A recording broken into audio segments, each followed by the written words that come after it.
in a responsible way. Okay, somebody's recording, that's fine. How do I? Okay, yeah, there we go. General IT skills, on the other hand, they include basic skills to understand and being able to use software and applications. And today we concentrate, of course, in the programming or coding sector. So in school in Finland, learning programming or coding starts from the first grade. So every child in Finland learns coding or computational thinking, the mindset behind programming from the first grade of school. So what is notable here is that coding is not a subject on its own. And this is a very important point. There's no lesson, coding lesson in the school timetable for children.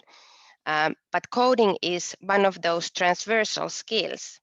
So it's viewed as a tool for learning, something that is used for getting things done or learning other subjects. So students may do a coding project for arts or a coding project for sciences. It then means that practically any lesson, any subject becomes or can be a coding lesson. I hope it makes sense. It may sound first a little difficult, but actually it's a clever way of organizing the coding education. So here's a summary of what coding activities may look like for different grade levels.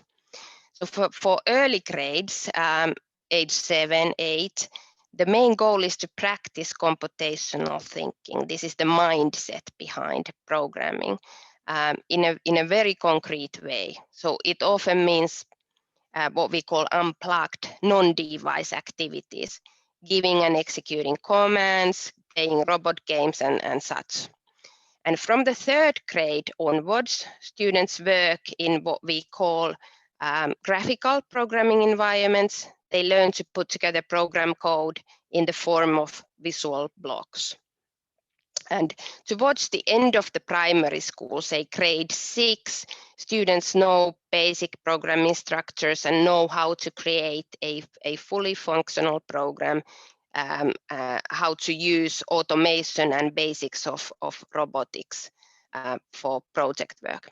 And towards the end of primary school, say grade 7, 9, students move towards textual programming, more advanced robotics and electronics. Usually it's Python that they learn at school. So the focus in all of these grades is that the students create projects that are integrated in their everyday life at school. And these multi-subject projects, should be motivational, make sense to the students. They work in teams with their project over a longer period of time, say 1 month.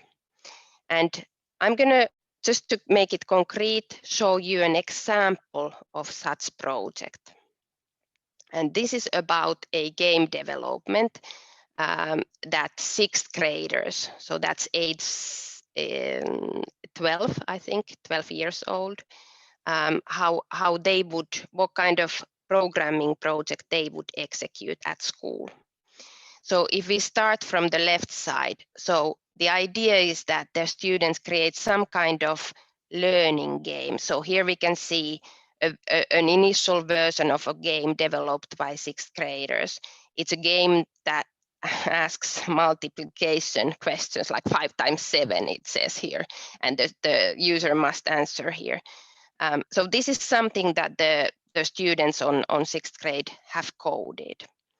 But the idea of the project is much wider. So it's not about just coding that game, but it's about developing a game product. So the students on 6th grade invite test users, other students from lower grades perhaps or another school, and they get feedback.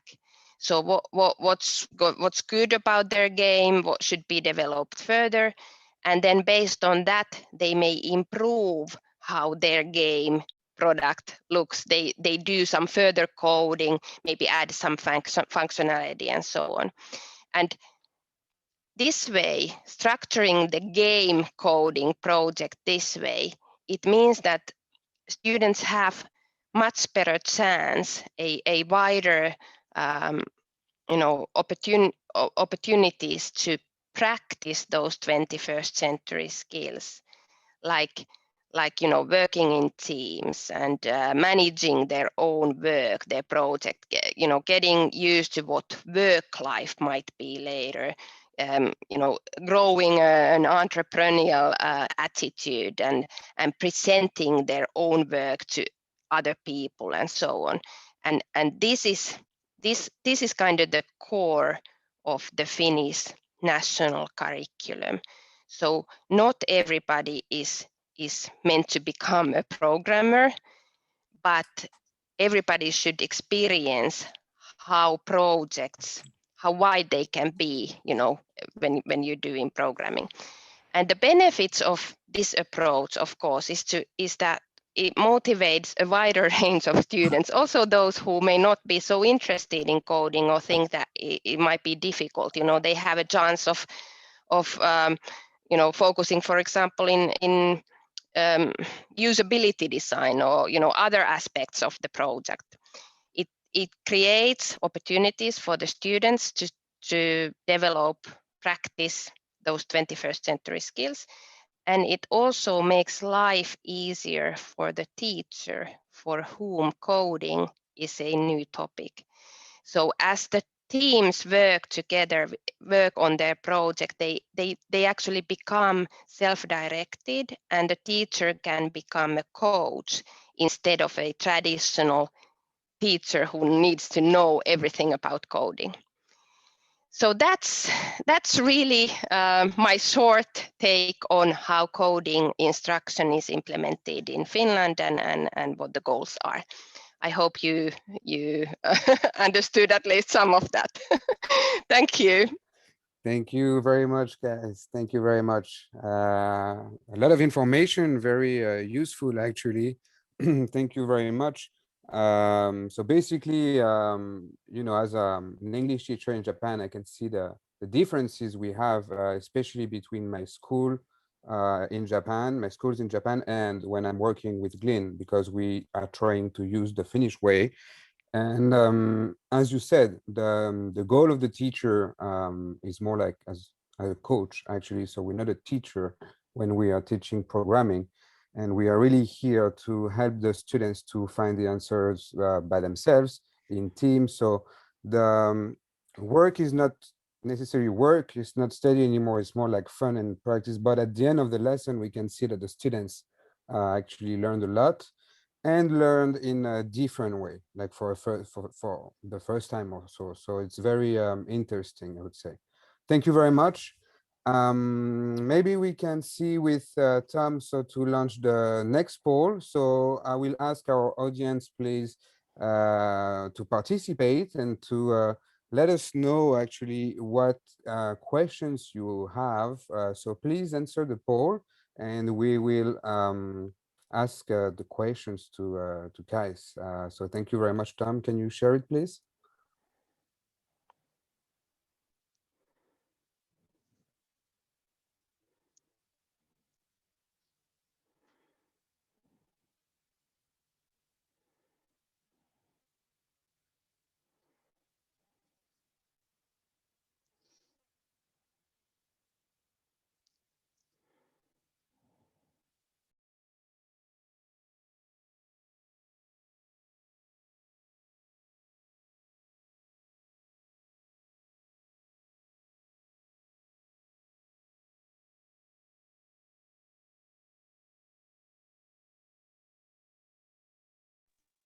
Okay, so that's interesting. So I can see that many of you don't have necessarily an experience in programming, or know it maybe a little bit, which is fine. I didn't know much before, actually. Before I started to teach, I took some lessons, but that's interesting. That's what Cass said, actually. The teacher is not teaching anymore, so we are learning with the students as well, actually. And this Govan, this has that's the way it needs to be, because if a country is rolling out a new topic, coding is new to everyone, especially teachers who may not have a background in computer science or any technological special knowledge or anything like that, and that's the way it's in Finland. So back in 2016, when the rollout started, the rollout of the new curriculum and this coding competence. In the lower grades 1 to 6, we don't have subject teachers. So we have what they call a class teacher, and that's a teacher that takes care of teaching all the subjects. So suddenly it means that in Finland we have a lot of teachers who need to be trained to teach coding. And it would be difficult, or to really make every teacher a coder. So that's not the purpose. So what we try to do is to teach them enough so that they can convey this information of different kind of environments or using different kind of programmatic structures. So they need to know a little bit about the programming language, and then they need to have the idea for the multidisciplinary or cross-subject project. But if we provide that information to teachers, then the students, when they start working on it, the teacher's main role will be to support them to find answers. There are no right or wrong answers. They will build their own project. So in a way, it's it's an easier way for the teacher as well to do it this way. I understand. Yeah, that's very interesting. And by your experience, how would you say this transition was received by the teachers? Was it difficult? Because I guess like it arrived maybe, I don't know how many years ago. It's pretty recent, right? So 4 years ago, the programming arrived actually in the national curriculum for the schools, what was the reception from the teachers, and how did they see that? Yes, we've actually researched this topic in Finland, and according to research executed by some universities here in Finland, and also based on our kind of general feeling, because we go to schools and we run these online training programs to teachers. So about 30% of teachers in Finland are very motivated. They use technology in their personal everyday life. They are comfortable. They even self-studied even before we started training them. So that's 1/3. And then about 55% of teachers need a little bit of training, a little bit of support, ready-made materials. And then 15% of the teachers are, maybe, already senior, looking forward to retirement, not so very excited about this new topic. And for them, we've had to put in more sort of, why do we do this and so on. But that's only 15%. So I think the topic and the curriculum update was well received by teachers. So That's they interesting. understand the value. Yeah. Okay. And just to finish on that question, to end on the question, would you say that the reception actually, but the way, the teaching way in Finland, was it always like this? So we are speaking about transversality, and we know, like in Finland, it's a country known to have a very developed educational system. So was it like this all the time before incorporating programming? So this model for learning is also called project-based learning, where the students work in projects, and we also have this concept of phenomenon-based learning. which is slightly similar inquiry-based learning, where the schools pick a topic, a phenomenon like, say, thunderstorms, or climate change, or it could be anything. One semester for my children's school, it was water. So this phenomenon was about water. So in every semester for 1 week, the students would study water. So they wouldn't have math, or they wouldn't have, but depending on their age, the smaller kids would go to a river to see how water flows in the nature, and older kids may do some chemical experiments with water and oxygen and whatever. And some students may do a coding project about the cycle of water, maybe a digital story about that. So we already had that kind of approach. Many teachers, when they have been educated at universities, teacher training centers, they already have experience on the project-based learning model. Well, that's perfect. That's very interesting. Thank you very much for teaching us about that. Thank you very much. Yes. Tom, are we ready maybe for the next poll to see what are the next questions, please? So please, audience, another time. So now you can select some subjects you are interested about, like some question you'd like us to ask. So let's see, we have so maybe knowing more about the contents of the 21st century skills in Finland, about the education situation in Finland, how programming education and 21st century skills connected, the challenges and results of programming education, and finally, the latest learning methods in Finland. So that's 5 very interesting topics. We'll give you a few more seconds to answer.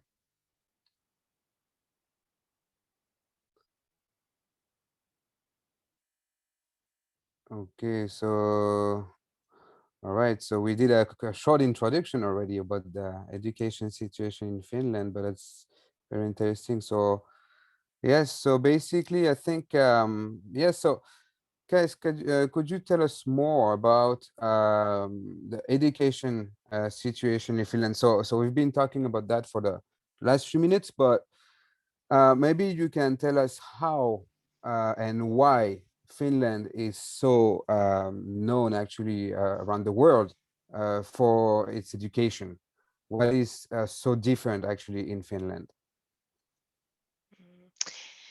Well, Govan, this has been studied, and as you know, for some number of years, Finland has been on the top of the PISA results, which have recently, maybe Finland has not excelled so much anymore. So some of the other countries are kind of joining us, but the secret, traditionally, as they say, to Finland's high quality education is this equality.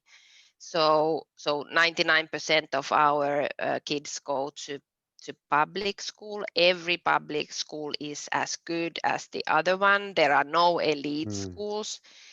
So it's very equal opportunities for all. That's one, and Finland started investing into this already back in 30s, 40s. This was one of the focus areas for the nation after the wars here in Europe. So I think that's what, it's a product of long time commitment from the country.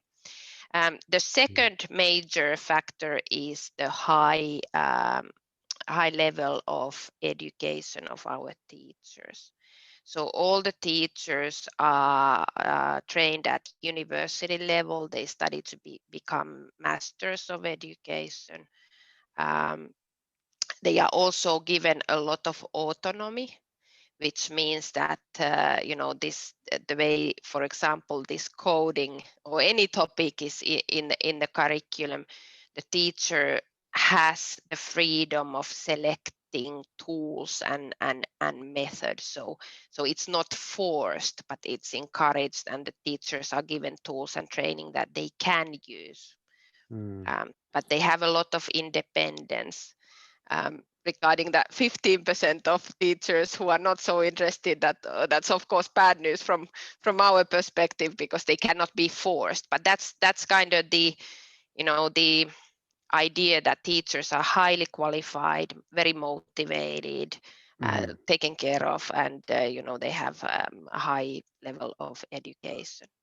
So and then you would third, say that, sorry, go ahead.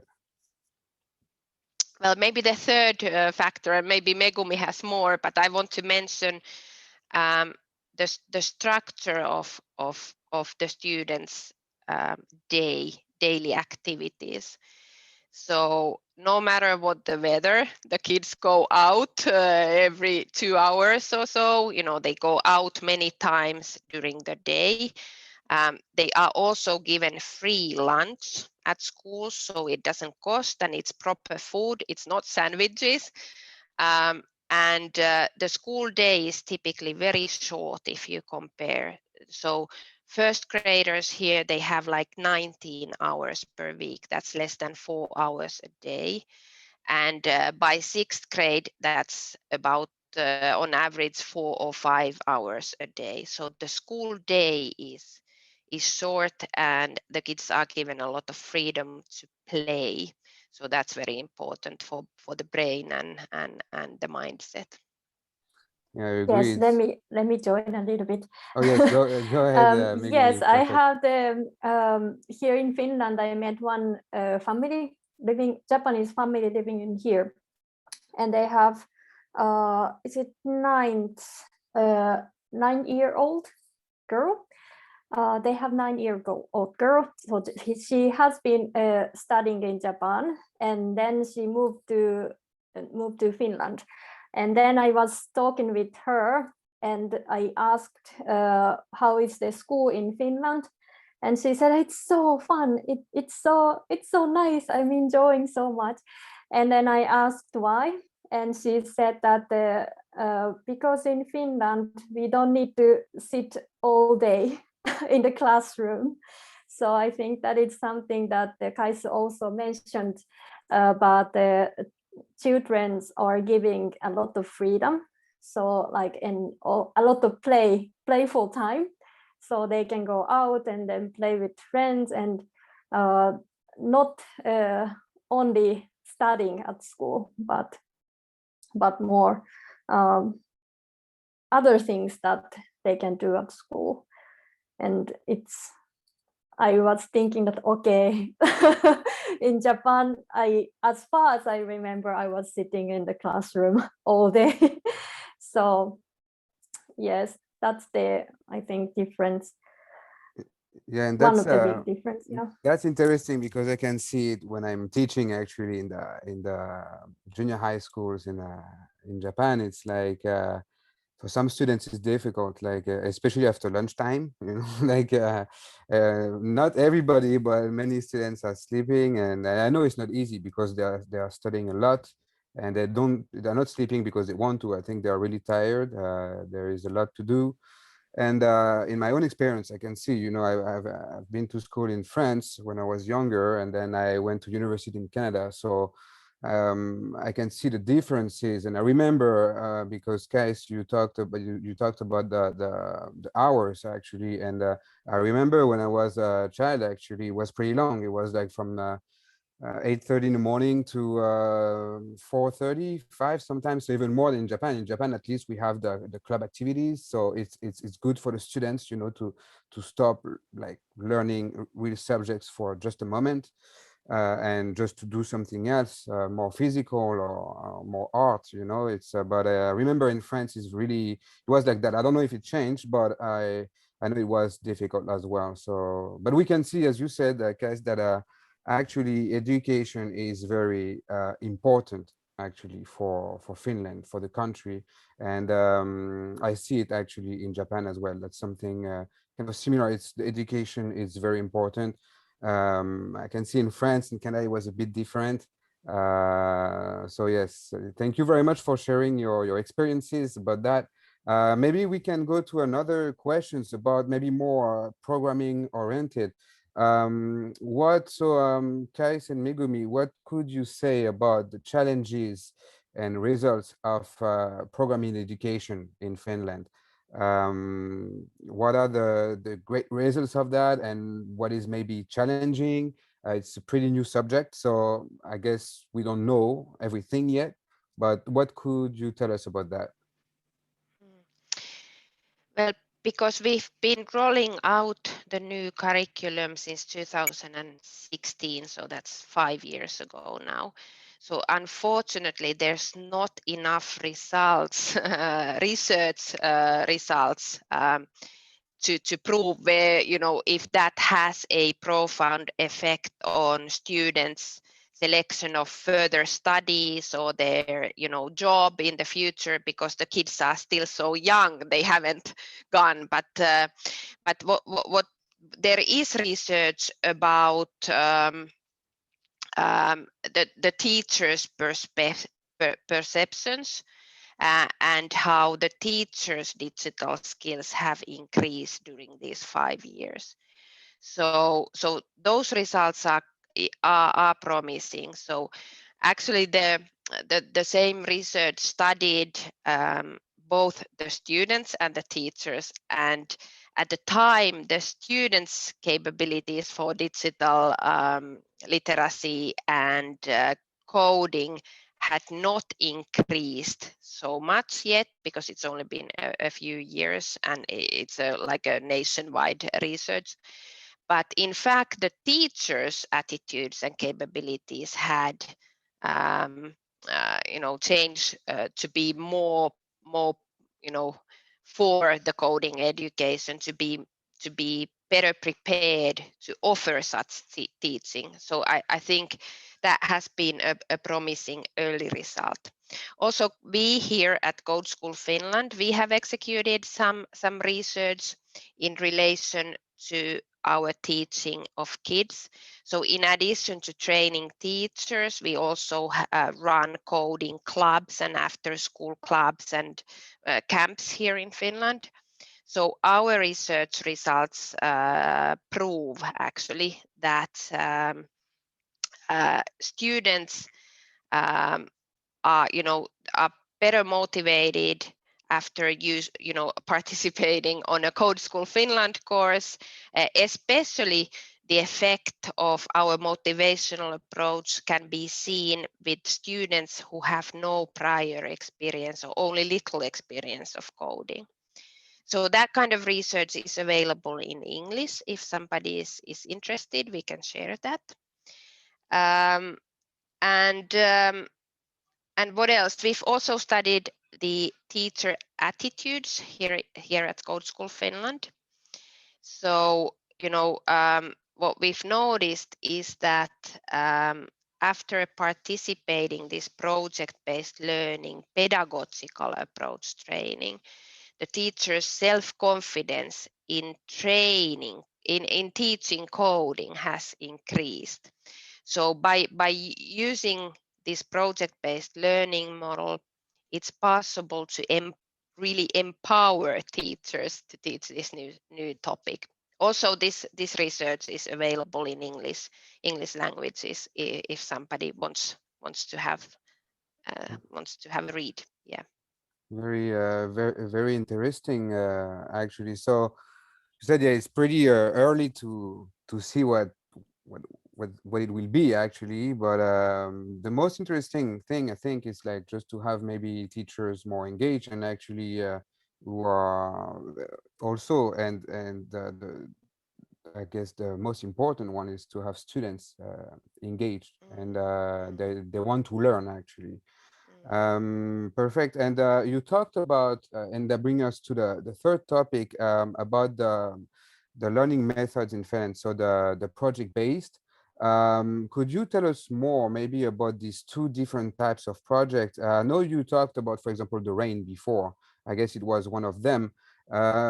Maybe because there's something very interesting to bring different subject in one main goal actually. So could you maybe explain more about that and give us maybe examples depending on the grades and levels?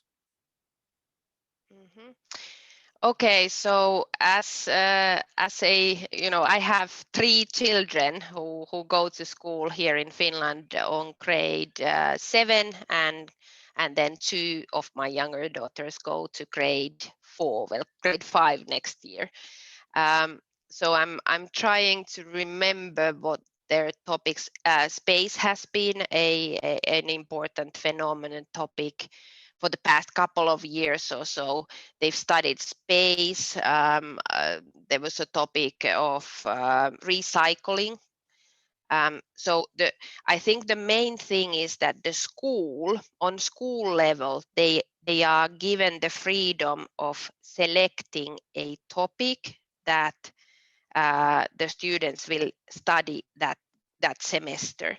And also in the school curriculum, there's enough time allowance so that they can actually spend a week.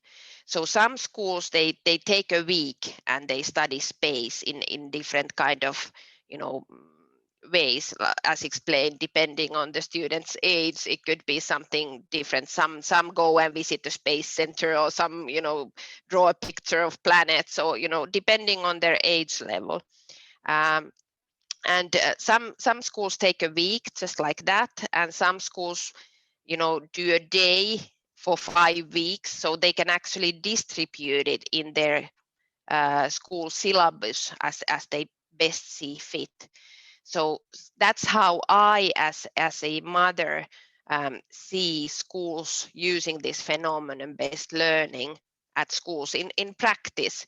And then, then because it's a topic, at home, my kids would be excited about it and ask questions, and maybe we do, as a family, we do something related. We go to I don't know, go and watch the stars, or whatever it is. But because it's like a topic for a longer period of time, it gets the kids excited in a different kind of way. So I think that's a parent's perspective. Maybe Megumi, you have like a more educational perspective on phenomenon-based learning. Yes, it's really interesting topic that nowadays here in Finland, also I think it's in Japan as well, this STEAM education, it's science, technology, STEAM, engineering, art and mathematics. So I think it's also related with this phenomenon-based learning, and not learning from the subject perspectives, but more for some about space or water, but different from different subject perspectives. So the subjects are not separated, but it's combined, like our life or like the reality. So I think it's really interesting topic, and it's really nice that Finland has this multidisciplinary learning modules that set to the schools.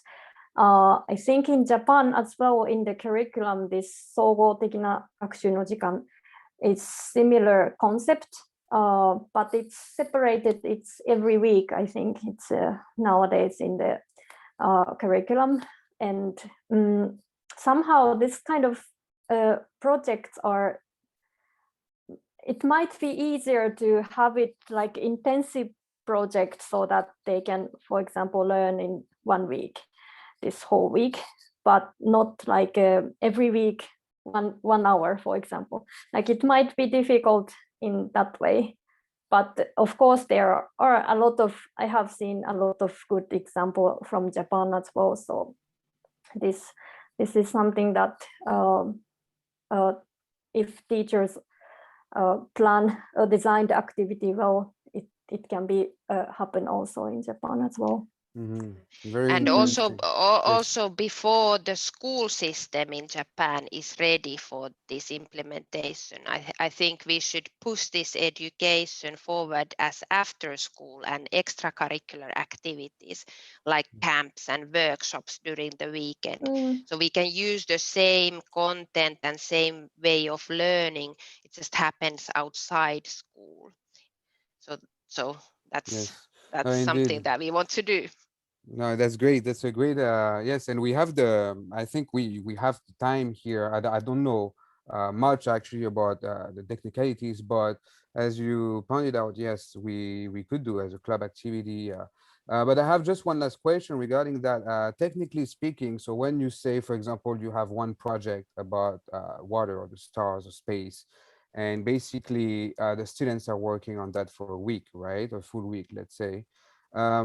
Usually all the teachers are collaborating together during that week, or is it just like one teacher assigned for one class? How does it work between the relationship between the teacher and students during Yes, that time? it requires extra special effort from the teachers, but they can purchase this kind of teaching materials, like ours are projects that use coding, but there are other teaching material providers who produce materials meant for the purpose.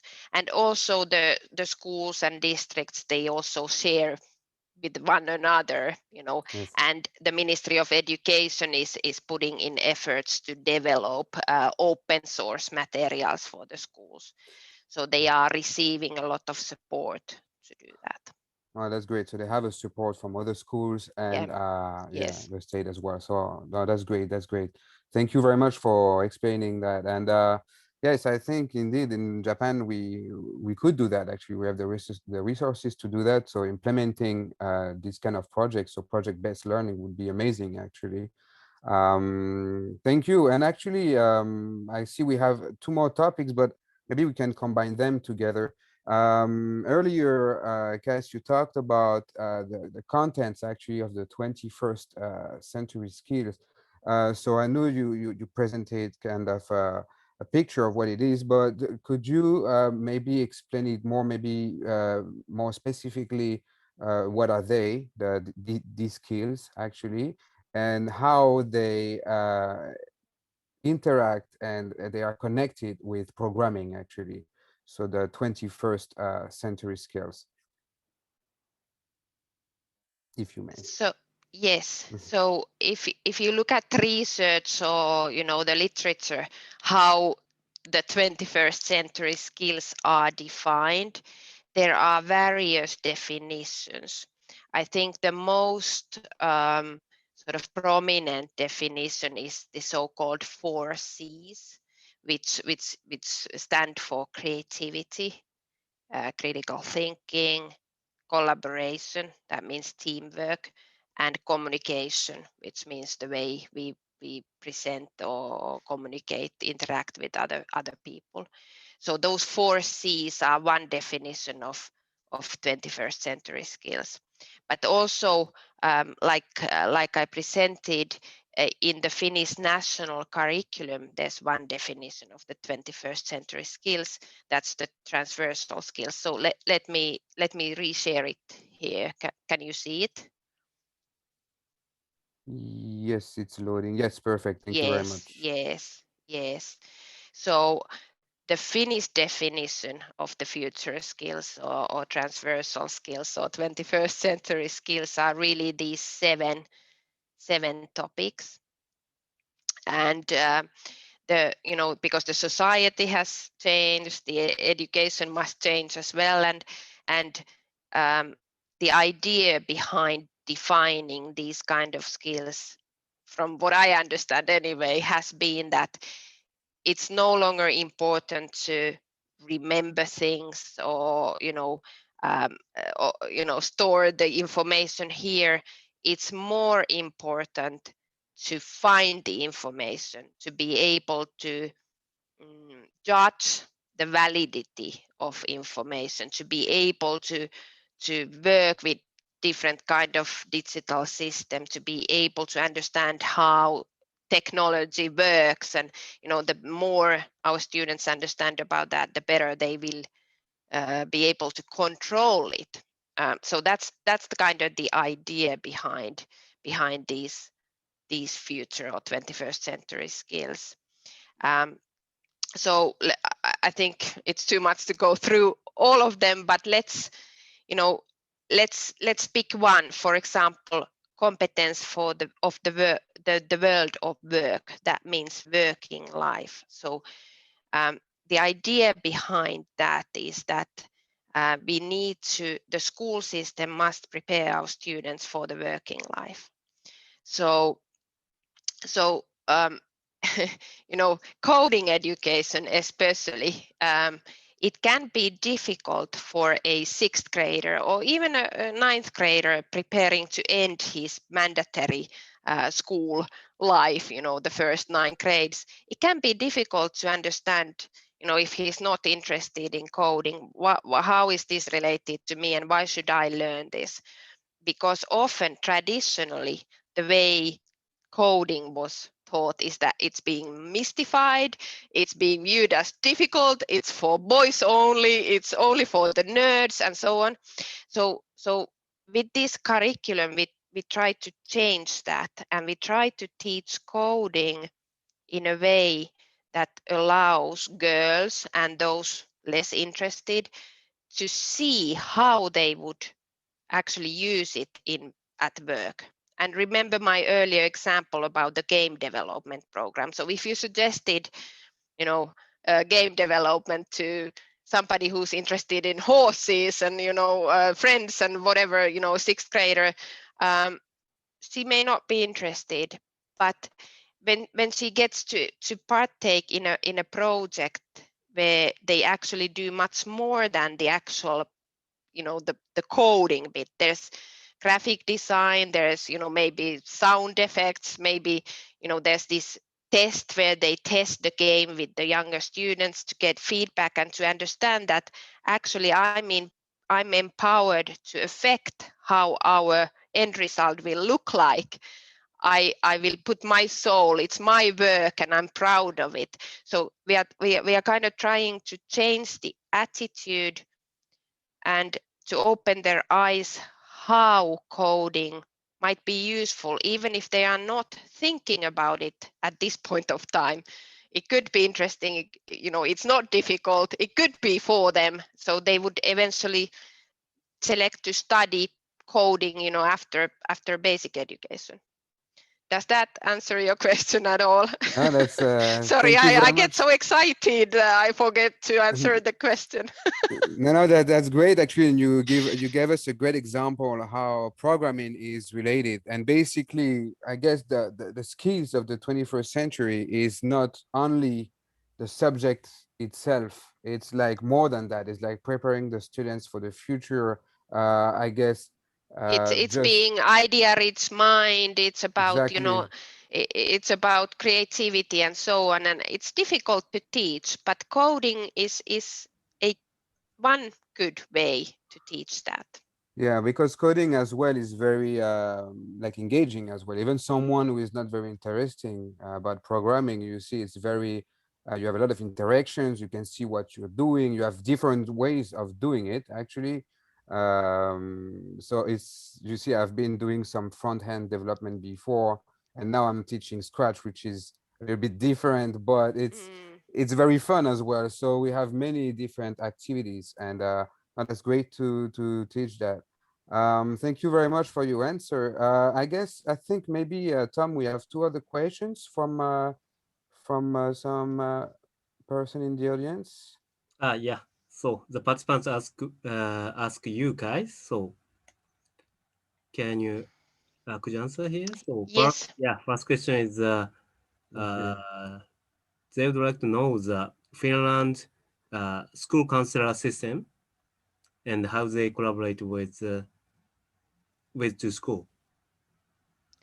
Okay, I'm wondering this term school counselor, what it means in this context. Megumi, do you have an idea, because you know also Japanese? How does that translate to? I'm not sure what is meant by school counselor. I don't know if it is. I think it's not opinto-ohjaaja, but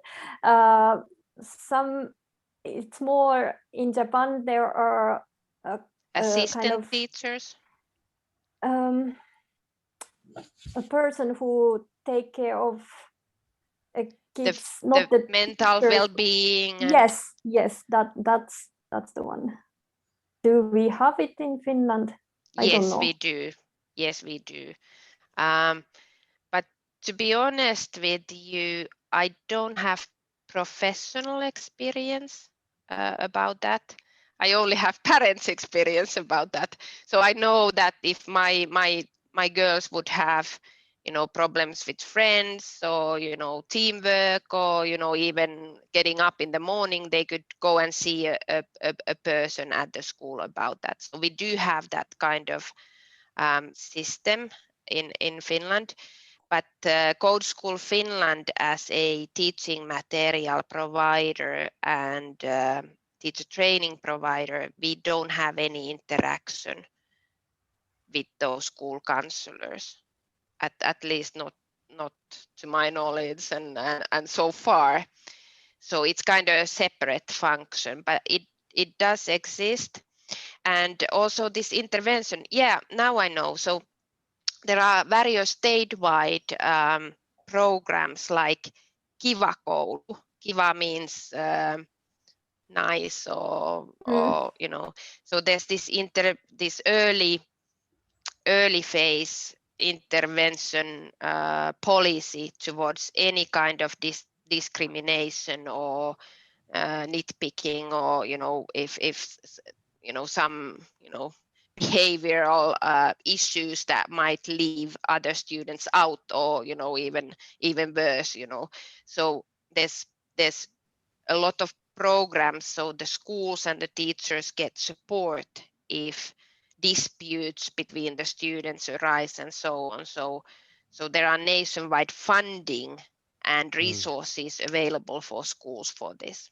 That's great. So we have people like helping, and students actually are being with like adults who can help them in that way.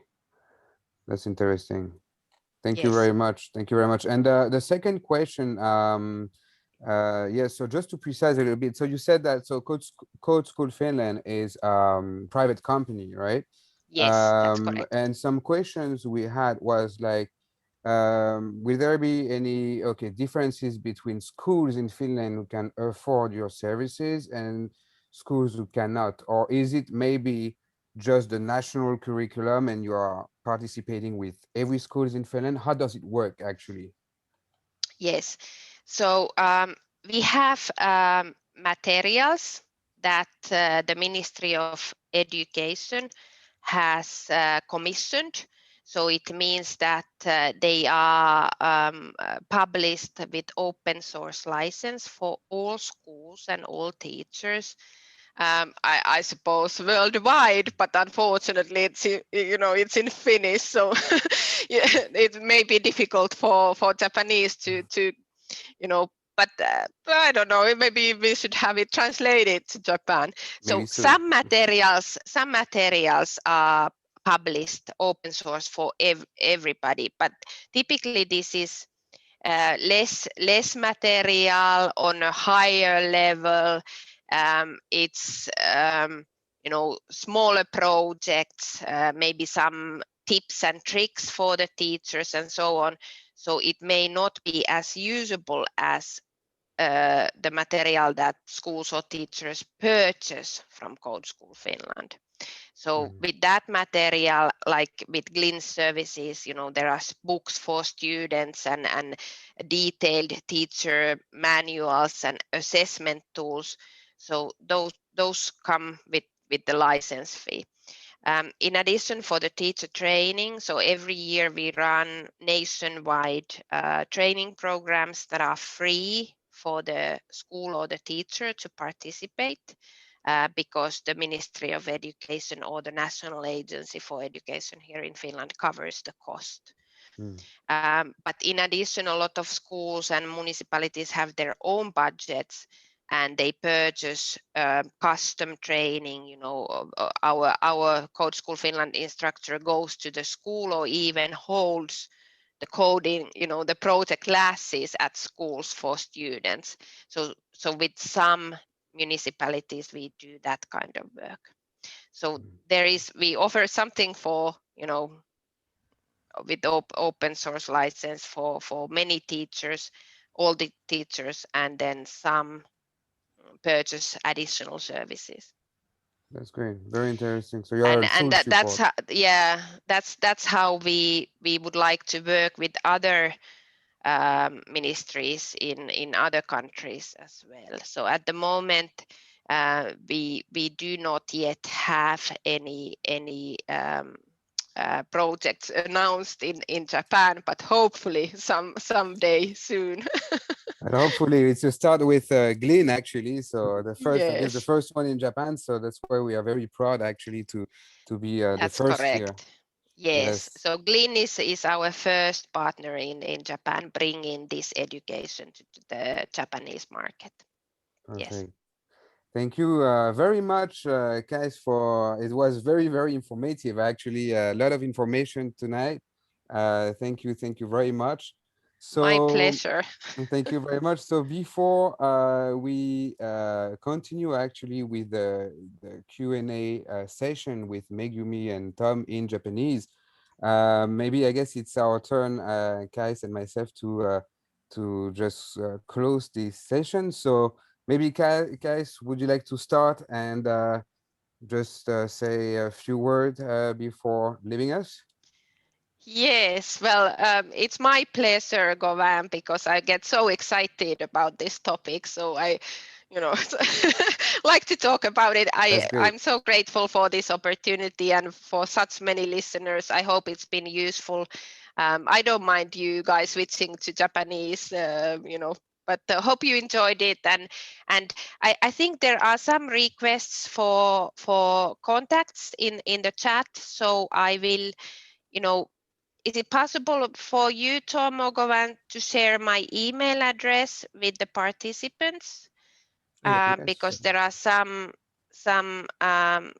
people who want to take direct contact. I'm also available on LinkedIn platform. If you send me a contact request, we can then chat over LinkedIn. Okay. But thank you very much. It's been my pleasure. No problem. Thank you very much. Yes, we will, Tom, I will let Tom take care of this. And thank you very much for participating tonight. That was very informative. As we said, it's the first also in Japan to have a program like that. To be honest, I'm very proud to be a teacher at GLiN, because that's something very new, very interesting, I find. Just to bring a new way of teaching, and also something very important for the future, because like coding is everywhere today. And in my little experience here, I would say that it's great to see kids and adults and teenagers coming to our sessions, and I can say they have a lot of fun. We have a lot of fun. We are, as you said, Kais, we are building a project together. We have different type of session of 2 hours, like 10 hours when we do some visual recognition, and that's very engaging, very interesting. So yes, actually, I recommend you to try a session with us. And thank you very much for being with us tonight. I'm sorry, Tom, I think you have some things to say, but I just switched a little bit. So thank you very much, everybody. And Tom, it's all yours. Thank you very much. Thank you, guys. Thank you. And thank you, Arigato. Megumi. Thank you, Megumi.